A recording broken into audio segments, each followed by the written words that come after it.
Ay, siya eh.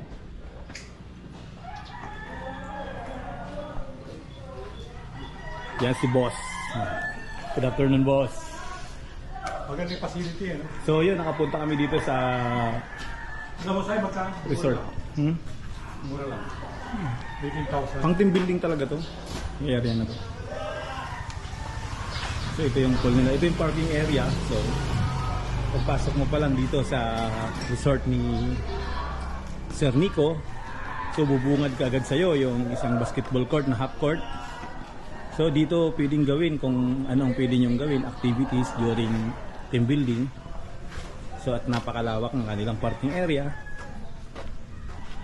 So yun. So ipapakita naman natin yung loob ng kanilang swimming pool.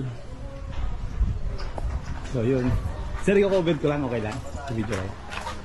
So yun, napakaluwag. Pagdating mo dito sa loob ay makikita mo at bubungad sa kanila yung itong office ba na tala? Office ba to? Ano ba yan, sir? Flat ba yan? Yes. Tara, gusto Okay lang ba? Tara, tour kita sa loob. Okay, sige. So, Tara, sir, sa loob, yun. tayo. Doon, sasamahan tayo ni Sir.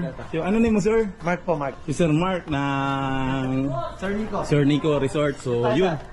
House tour. Tutur niya tayo dito sa kanyang munting paraisong bahay. Napakaganda dito, guys. So, yun. Ito, kita nyo naman, pagbungad mo.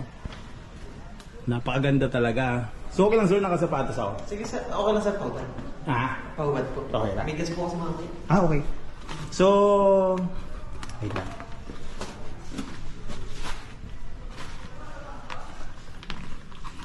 Sir, thank you ah. So, bali, bublog ko lang itong kanilang, pwede sa mga guesting dito, mayroon sila ditong billiard. So, napakaganda dito, guys.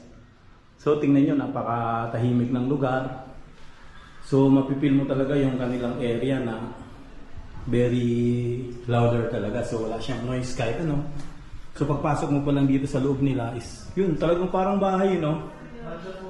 Ganda. So, yun, napakaganda ng pagkakaprepare magmula sa kanilang table. Yun, dining area. And then, ito, anong area to?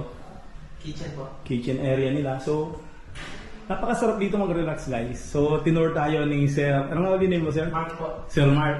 So, Sir, hi ka muna sa amin. So, si Sir Mark, napakaganda, napakagaling. At saka, binaulakan niya tayo na makapasok tayo dito sa mansion house nila. So, yun. Akit tayo sa second floor, guys. So, yun, guys. So, ito yung second floor nila. Napaka-aliwalas niya. Tsaka napakaganda. At saka sa sa magti-team building dyan at magkikreate sila ng occasion. Like, for example, yung family band.